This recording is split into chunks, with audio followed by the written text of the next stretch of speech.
Good evening. We're going to be looking at the Sunday school lesson this week. The title of this lesson this week is "A Sign of His Provision." Um, Central idea is that Jesus satisfies the needs that we have in our lives. And we're going to be looking at the book of John, chapter 6, and we're going to be looking at verses uh, 1 through 15. I usually start reading the verses, but what I want to do today is I want to talk about a interesting story that mentions in the Sunday school book, and talks about a man who drove a truck in Massachusetts. He drove a garbage truck, and I'm assuming you find a lot of neat stuff when you're picking up trash, right? But one of the most random things that he found was a Wendy's cup. And I don't know if you remember when a while back when McDonald's used to do that. They used to do the peel off thing, and you could win free fries, free shakes, whatever, right? And even big prices, right?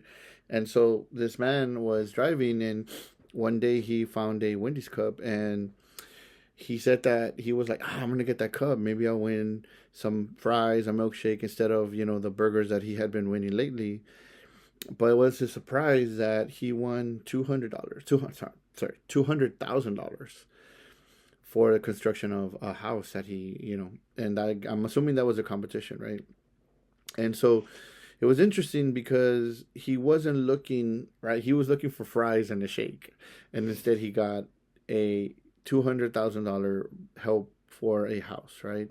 And so we're going to be looking at a verse, and I'm going to connect this. I'm going to connect this Bible verses to what this man went through, right? So let me go ahead and start reading the first part, which is John 6 1 through 5, and it says, "After this, Jesus crossed the Sea of Galilee. A huge crowd was following him because they saw the signs that he was performing by healing the sick. Jesus went up to the mountain and sat down there with his disciples. Now the Passover, a Jewish festival, was near. So when Jesus looked up, he noticed a huge crowd coming towards him. He asked Philip, "Where will we buy bread so that the people can eat?" And so, um, first off, in this verse that we're looking at, this first verse that we're looking at, Jesus is going to Galilee. He's going away because he had already been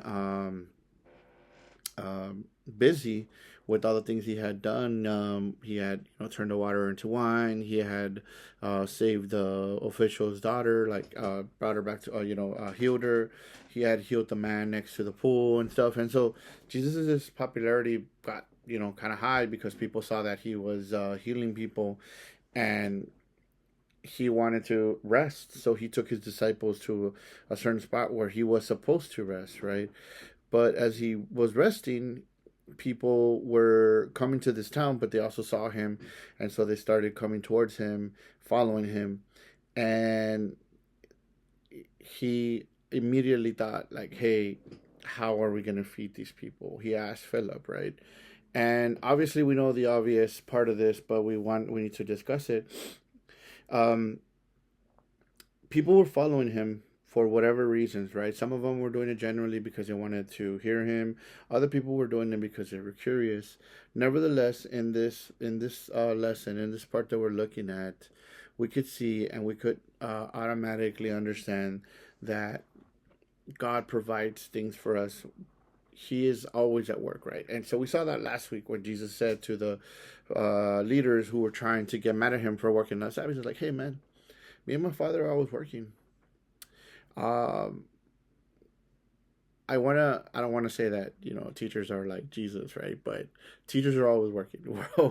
We always have something to do, right? We always have to do lesson plans. We have to do grades. We always, right? And so somehow, some way, we're always doing something, right? And so we could see this here that Jesus was um, trying to take a break, but he wasn't trying to take a break because he doesn't, because that's not who he is, right? He was just doing this again because he knew what was going to happen, right?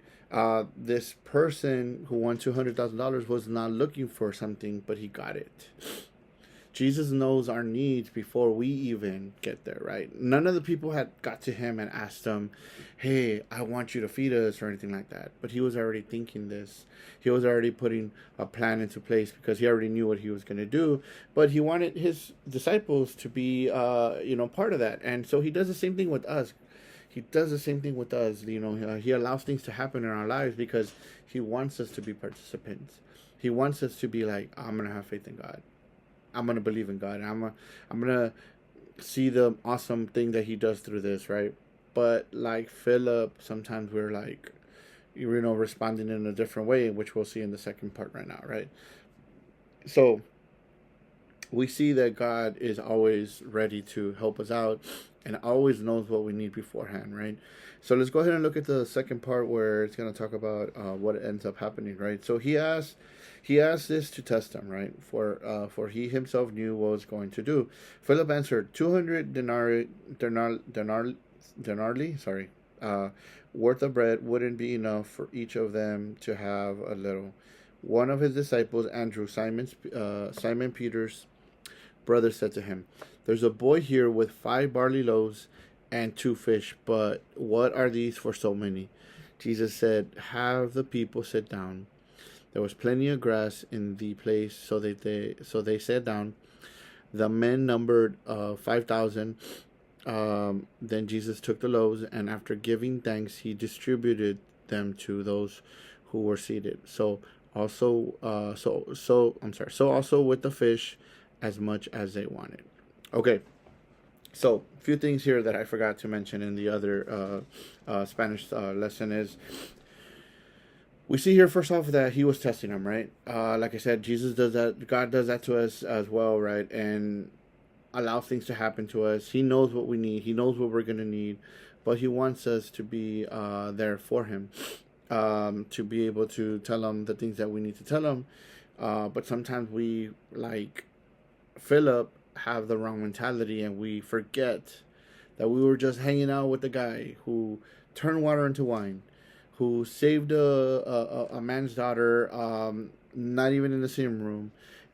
They forgot that he helped the guy in the pool, and many other people.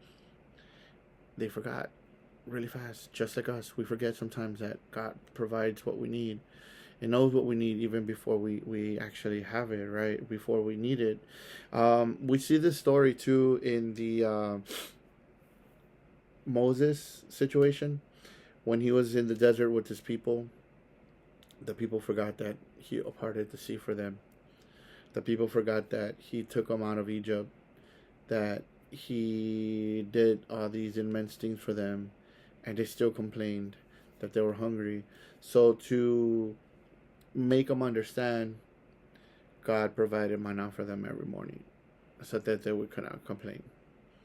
In 2 King chapter 4 verses 42, we see that there's more context to this, right? But I'm just going to read the part that or talk about the part. It says, one day a man from Baal Shalishah, I'm saying that really wrong, brought the man of God a sack of fresh grain and 20 loaves of barley bread made from the first grain of his harvest. Elijah said, give it to the people so that they could eat. His servant exclaimed, what? Feeding 100 people with only this? But Elijah repeated, give it to the people so that they can eat. For this is what the Lord says, everyone will eat, and there will be even some left over. And they gave it to the people, and there was plenty for all, and some left over, just as the Lord had promised. Sorry. So we see these examples. We have 3 examples here. We have 3 examples here, and there's plenty of more examples, and we probably have examples of our own where God has provided for us, where God provides for us, where God definitely gives the provisions to our lives because he knows what we need. One of the things that we notice in this verses is that Jesus gave thanks for the food. Why? He was giving thanks to God because he knew he was already trusting him.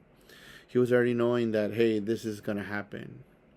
And so he gave thanks to God. And uh, the leftovers represent um, the leftovers represent that God knows the best plan for us. He has the best provision for us. He took the five fish, the 5 loaves of bread, the two fish, and he made the best possible scenario for everybody to the point where there was more than enough. So when we put our trust in God and allow him to provide for us, he's not only going to give us what we need, he's going to give us the best possible outcome for whatever problem it is, whatever need we have, whatever situation is going on, as long as obviously we're looking for him, right? And so he does that. He does that in this situation. He prays for the food. Food's multiplied. Everybody ate. Everybody ate so much. Um, and everybody was completely satisfied, right? And again, God promises that he's going to satisfy us, right? Let's look at the last verse. It says, when they were full, he told the disciples, collect the leftovers so that nothing is wasted. So they collected them and filled 12 baskets with the pieces from the 5 barley loaves, and were left over left over by those who had eaten. When the people saw the sign he had done, they said, truly, this is truly the prophet. This is truly the prophet who is to come into our world. Therefore, when Jesus realized that they were about to come and take him by force to make him king, he withdrew again to the mountain by himself. So in this last part, we could see that again, Jesus gives us more. God gives us more than we require, right? In the Moses situation, God was giving them the manna that they needed. In this story, in the story of Second Kings, we also see that God was providing for these people, not only providing, but it had left over. In this story as well, they have left over. Why? Again, it just proves to us that God gives us what we need. God gives us what we need. He gives us a better scenario that we could ever think of, right? Going back to the story, right? This guy was just grabbing the cup because it was there. He had no ambitions. His ambition was a milkshake, and he got the biggest surprise of his life, to where it was a $200,000 prize to be able to make a house. And I'm not saying that we're going to find a cup and we're going to win $2,000. And I'm not saying that God's going to make money just fall from the sky for us, or that it's about material, but it could be about anything. It could be about a problem that we're having. It could be about a situation. It could be a something that's stressing us out. It's all sorts of things that could happen, that God could satisfy our needs if we really ask him for it and put in his hands whatever it is that we are given, whether it be a problem, whether it be a blessing, whether it be a situation. We put it in his hands. He's going to do what he does best with it, which is the best plan possible for us, because he is God. He is perfect, right? And so we see this in this end here, that the people wanted to make him king, but he wasn't here for that, because he wasn't into the material stuff from our planet. He understood that he was here on a mission, which was to be able to help us out. Now, God doesn't make miracles for us because he's a good luck charm. God doesn't do things for us because, we're on a cool side with him. It's like, no. God does it because he wants us to be close to him. He wants to have a relationship with us. And he wants us to be aware that we need him. But his intention is not to be material, right? It's not like material things happen, but God is worried about our spiritual life. That's what he's worried about with us. And that's what he proved right here, because he withdrew himself, because again, this is what he is trying to do for us every day. So 3 things that I want us to look at before we close is: have faith with what we are given. We are given a problem. Have faith with it. Hand it over to God, like that child gave Jesus the 5 pieces of bread and the fish, and God's gonna do amazing things with that. Hand them what we have.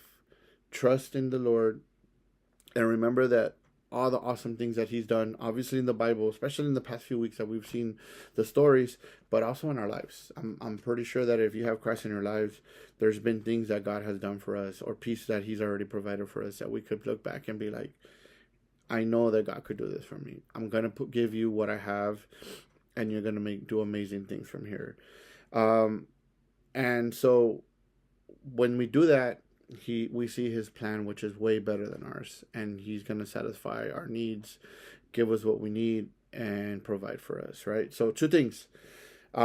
If we have situations, things that we need in our lives, and we don't do it consistently to where we try to hand it over to God so that way he could take care of us, we should do that more often, right? We should all do that more often and be at peace with him so that way he could handle the situation for us and give us the best possible outcome, better than anything that we could ever come up with. But also understand that God can only provide for us if we have him in our heart. So if you don't have him in your heart tonight, I would love to invite you to pray to him and say, hey Lord, I understand that I am a sinner. I understand that you died on the cross for me and resurrected on the third day. I understand I'm a sinner and I need you in my life, and I would love to come for you to come into my life. I believe in you from this moment on, and you do that sincerely. Then from that moment on, we could ask God to provide our needs. And at some points, as long as we're faithful to him and we're consistent with him and try to get to know him, he knows the needs that we have. And even though sometimes we don't even know how to ask correctly, he will still help us out because he knows that we are trying to be close to him and get to know him. So I'll leave you with those thoughts, and thank you so much for your time this evening. I hope everybody has a good week.